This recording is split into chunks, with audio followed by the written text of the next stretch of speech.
On sait que le monde peut être très injuste. Mais pour certaines personnes, la vie peut être carrément injuste. Je parle de personnes envoyées en prison simplement pour avoir rechargé leur téléphone, condamnées à des amendes de centaines de dollars pour avoir nourri leur famille et incarcérées pour avoir envoyé des demandes d'amis. C'est vrai, certaines choses que tu n'aurais jamais cru illégales peuvent te valoir une condamnation à perpétuité. Ouvrons notre livre des cas et découvrons comment cela est possible, en examinant certaines des punitions les plus sévères infligées pour les plus petits crimes.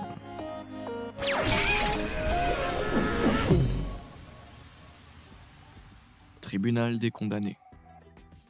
Ouais, il n'y a rien de pire que lorsque ton téléphone se met à sonner au pire moment. En général, quand ça se produit, t'as juste à faire face à l'embarras.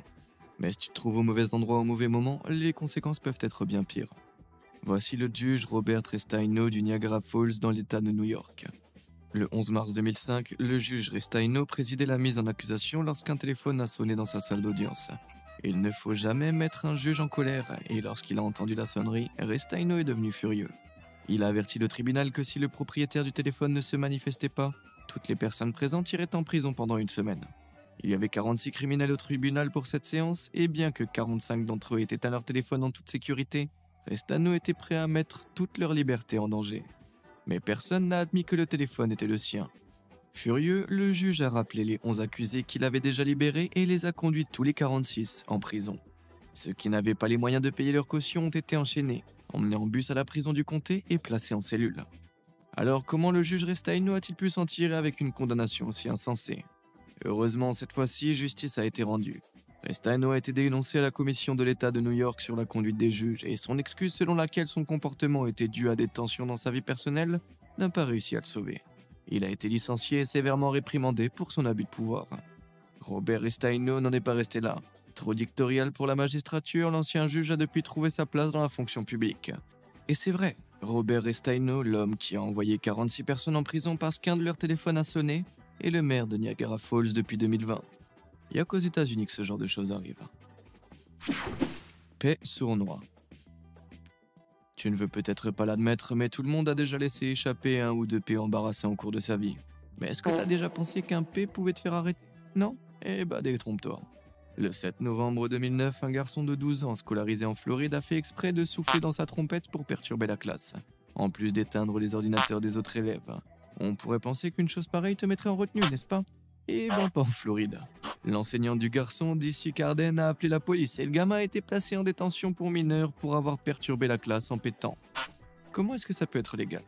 Eh ben, la Floride est l'un des 21 États d'Amérique qui ont des lois sur les troubles scolaires. Et il s'agit de sanctions légalement applicables en cas de mauvaise conduite à l'école. Les policiers n'ont donc pas simplement réprimandé le garçon, ils l'ont placé en état d'arrestation. Il a ensuite été remis à sa mère avec une déclaration sous serment. C'est assez injuste pour le jeune si tu veux mon avis. On pourrait penser qu'un élève peut mal se comporter à l'école sans être arrêté, mais je suppose que la Floride a toujours fait les choses différemment. Tout ce que je peux dire, c'est que si j'avais été arrêté à chaque fois que je pétais en public, je serais sûrement en train de purger une peine de prison à vie. Fraude de poissons. Avec le baseball et le fait de traîner dans les diners, la pêche est l'un des passe-temps préférés des Américains. Mais savais-tu que dans certains endroits, des règles strictes encourent le type de poisson que tu peux attraper à certaines périodes de l'année? J'imagine que ce n'est pas le cas, à moins que tu sois vraiment un passionné de pêche. Eh bien, si tu ne le savais pas, Kyle DeWitt, 19 ans d'Ionia dans le Michigan, et ne le savait pas non plus. Sans emploi, à court d'argent et avec une famille affamée à nourrir, Kyle est parti une nuit à la recherche d'Achigan à petite bouche et d'Achigan de roche qui vivent dans la rivière Grande toute proche. Malheureusement, c'était hors saison et, tu l'as deviné, c'était illégal de pêcher l'Achigan à cette époque de l'année. Lorsqu'il a été confronté à un agent, Kyle a contesté ce fait, mais l'argent a persisté. Finalement, Kyle a accepté une amende de 115 $ et on lui a dit qu'il recevrait une lettre l'informant de sa façon de la payer. Mais aucune lettre n'est arrivée. Inquiet, Kyle a appelé le poste de police pour demander où se trouvait la lettre et on l'a informé que, faute d'avoir payé l'amende, un mandat d'arrêt a été délivré pour lui. Tu peux comprendre que cela suffisait à effrayer n'importe qui. Alors, ne sachant pas quoi faire, Kyle s'est rendu en voiture à la prison locale, où il a été mis derrière les barreaux. Même si c'est parce qu'il était à court d'argent que Kyle s'est mis dans le pétrin, il a été obligé d'emprunter 175 $ de plus pour payer sa caution après son arrestation.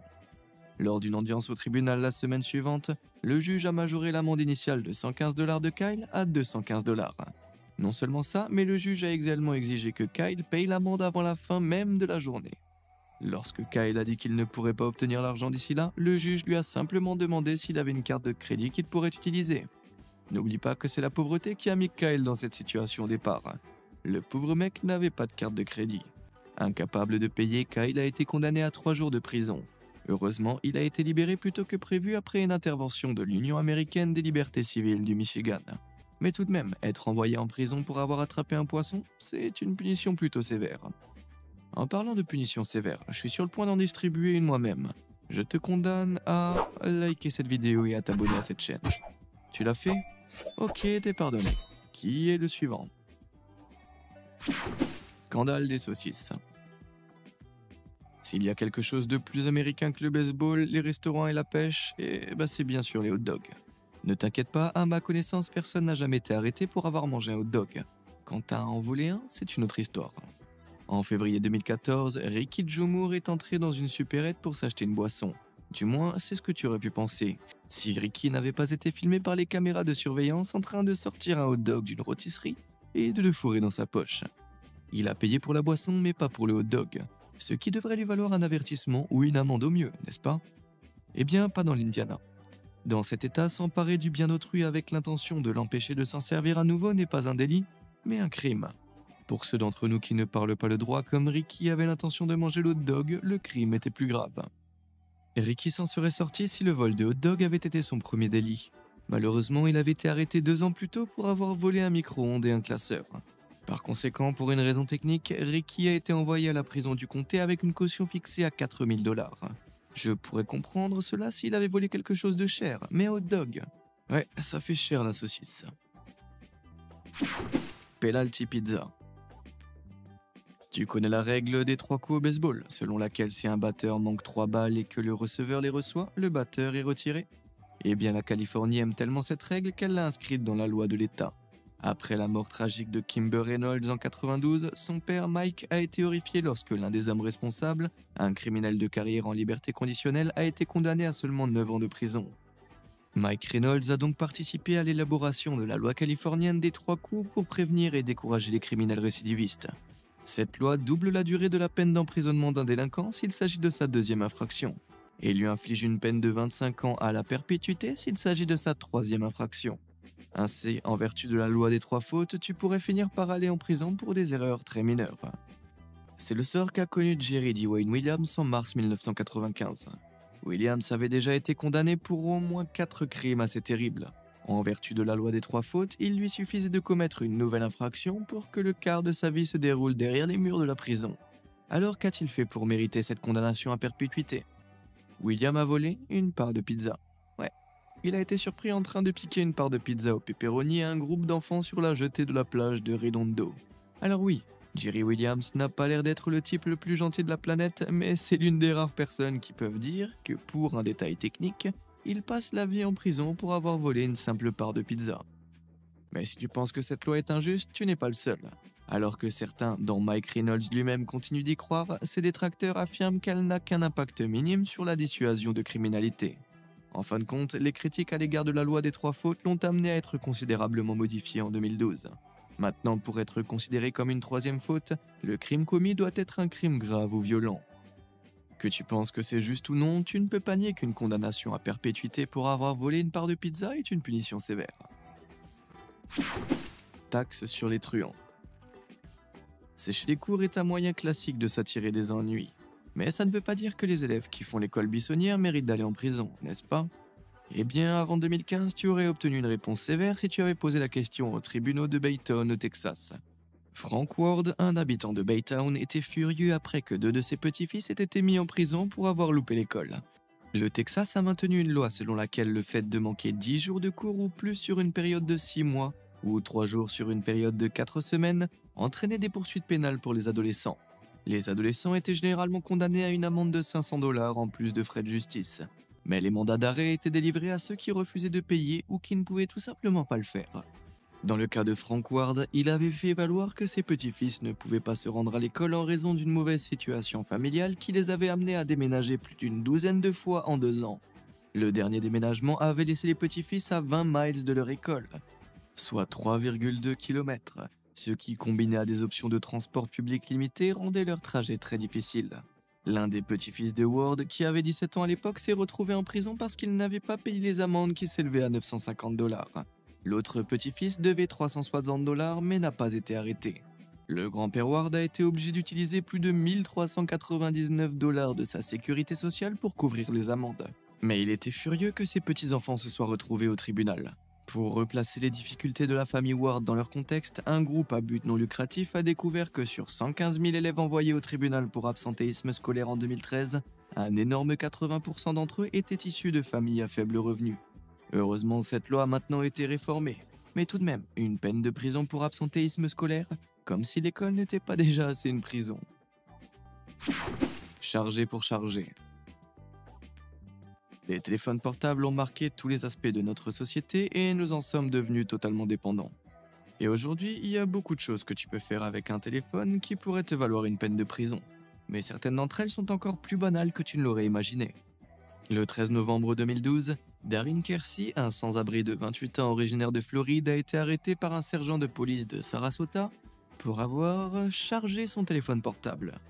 Kersey utilisait simplement un port de charge dans un parc public, ce qui, compte tenu du fait qu'il était sans abri, était une utilisation compréhensible de ressources publiques.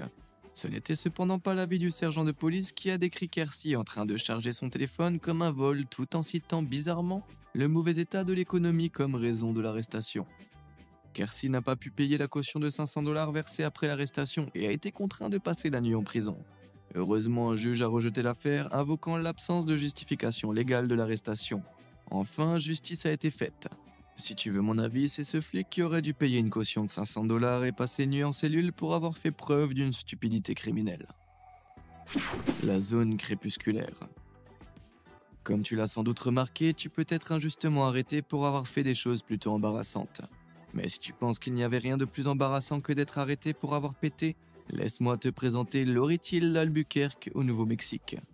Le 12 juin 2012, Lori Thiel a été arrêtée pour ne pas avoir rendu à la bibliothèque des livres et des DVD de Twilight d'une valeur de 36 $.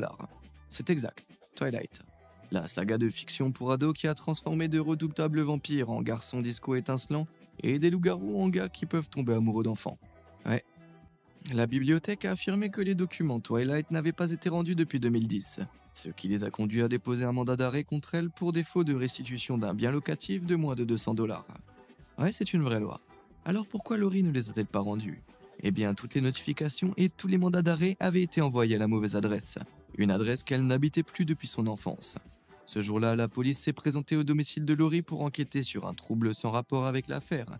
Ils ont alors réalisé qu'il y avait un mandat d'arrêt actif contre elle et l'ont placée en garde à vue devant ses 5 enfants.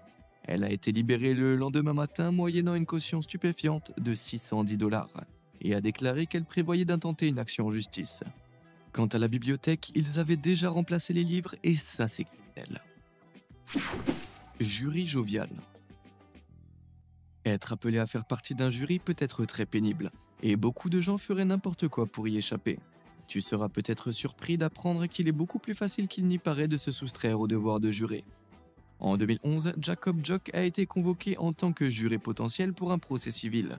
Dès le début, tous les jurés ont été avertis par le juge de ne pas utiliser Internet pour en savoir plus sur l'affaire, car cela pourrait injustement influencer leur jugement.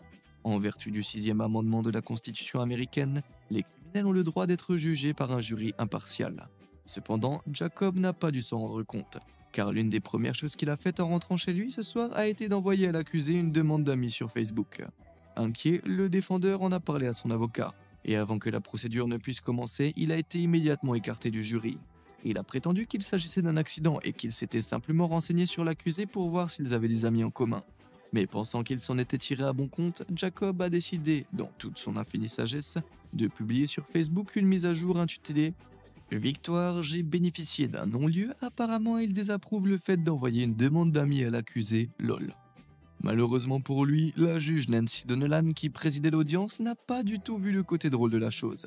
Jacob a par la suite été accusé et reconnu coupable d'outrage au tribunal et a été condamné à 3 jours de prison. Tout ça pour une demande d'amis Facebook. Eh bien, on peut bien reconnaître que le fait de se faire arrêter soi-même est certainement une façon d'échapper à son devoir de jurer. Si tu as des animaux de compagnie, tu sais combien de temps il faut pour s'en occuper. Tu dois les nourrir, les laver, les nettoyer et surtout les empêcher de se déchaîner sur la propriété d'autrui. Cette leçon a été apprise à la dure par Mary Root, 82 ans, de Ferguson dans le Missouri. Mary était l'heureuse propriétaire de plusieurs chihuahuas qui avaient des démêlés répétés avec la justice en vertu des lois sur les chiens en liberté du Missouri. Les lois sur les chiens en liberté interdisent aux chiens d'échapper au contrôle de leurs propriétaires en public. Ces lois s'appliquent à toutes les villes du Missouri qui ont le pouvoir exprès de les faire respecter.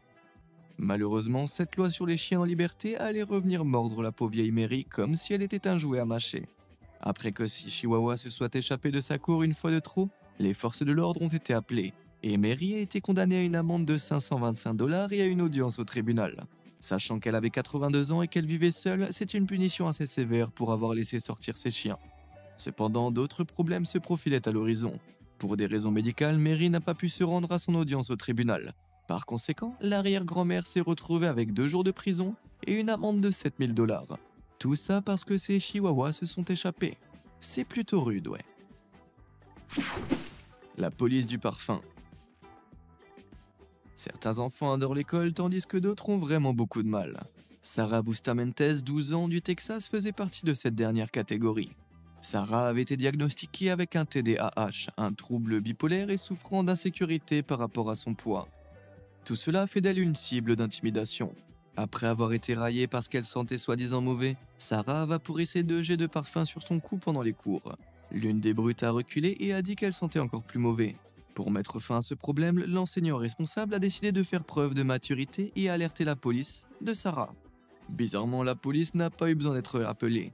Elle était déjà dans l'école. En effet, les lois au Texas affectent des policiers armés à des centaines d'écoles partout dans l'État pour prévenir les troubles graves. En 2020, 60% des écoles américaines avaient une présence policière quelconque. Et ils n'ont pas eu peur d'appliquer la loi non plus. En 2010, la police scolaire a donné près de 300 000 contraventions aux élèves pour des délits commis.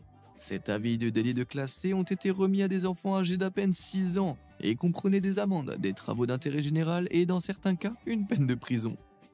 Le contexte mis en place, tu peux maintenant imaginer à quel point Sarah a eu peur lorsque la police est arrivée dans sa classe. Incroyablement, ils l'ont accusée d'un délit criminel de perturbation de la classe et lui ont ordonné de comparaître devant le tribunal. Tout ça pour avoir vaporisé du parfum en réponse à des brimades. Ouais mon gars. Heureusement, un groupe de défense des droits des personnes handicapées a pris en charge le cas de Sarah et les poursuites ont été abandonnées. Mais la menace d'un délit pénal pour acte aussi anodin est tout de même assez désagréable. Je suis pour les menottes. Partout où il y a des hommes politiques, il y a des membres du public qui essayent de les mettre dans l'embarras. Nous avons tous le droit de poser des questions à nos représentants élus, mais si tu vas trop loin, tu risques d'avoir de mauvaises réactions. Par exemple, la police a bien fait attention de quel côté elle était lorsqu'elle a arrêté Ian Fogerty dans le Queensland en Australie au début de l'année 2015. Fogerty était quelque chose entre un activiste politique et un troll en ligne. Il était l'épine dans le pied du premier ministre du Queensland, Campbell Newman, car il supervisait un compte Twitter qui parodiait l'homme politique australien. Mais Fogerty avait une meilleure farce dans sa manche. Lorsque le Parti national libéral de Newman a organisé un rassemblement de campagne, Fogerty y a assisté. Non pas en tout que nouveau converti à la cause, mais dans un vêtement très accrocheur. Alors qu'il semblait tout à fait inoffensif, la police est intervenue, affirmant que Fogerty était une nuisance publique et l'a rapidement inculpé en tant que tel. Il a ensuite été emmené par non pas 1 ni 2, mais 10 officiers de police, qui, tu l'as deviné, se tenaient tous d'un côté de lui. 10 policiers pour arrêter un type qui porte une drôle de chemise. Est-ce qu'il y avait vraiment rien de mieux à faire dans tout le Queensland ce jour-là? Blasphème parental. Les parents te diront souvent qu'avoir des enfants a été la meilleure décision de leur vie. Il ne faut cependant pas oublier que le rôle de parent implique beaucoup de travail. Les mères, les pères et les tuteurs du monde entier sont surmenés, frustrés et en colère. Et lorsque ces tensions s'accumulent, elles finissent par déborder. Ce qui est arrivé à Daniel Wolf. Daniel tenait l'épicerie avec ses 2 filles et son mari lorsqu'un client l'a entendu lâcher quelques mots méchants en présence de ses enfants. Le client inquiet s'est approché de Daniel et lui a demandé d'arrêter. Daniel a insisté sur le fait qu'elle s'adressait à son mari et non à ses enfants, mais cela n'aurait pas changé grand-chose. Dans la ville de North Augusta, en Caroline du Sud, où le parent profane faisait ses courses, il est illégal d'utiliser un langage obscène si quelqu'un d'autre est présent. En d'autres termes, les jurons en public sont essentiellement interdits ici. C'est ainsi que le client curieux a dénoncé Daniel aux autorités, qui a été arrêté pour trouble de l'ordre public et a reçu une date de comparution au tribunal. Et je n'encourage pas les jurons, mais c'est une lourde punition pour un lapsus.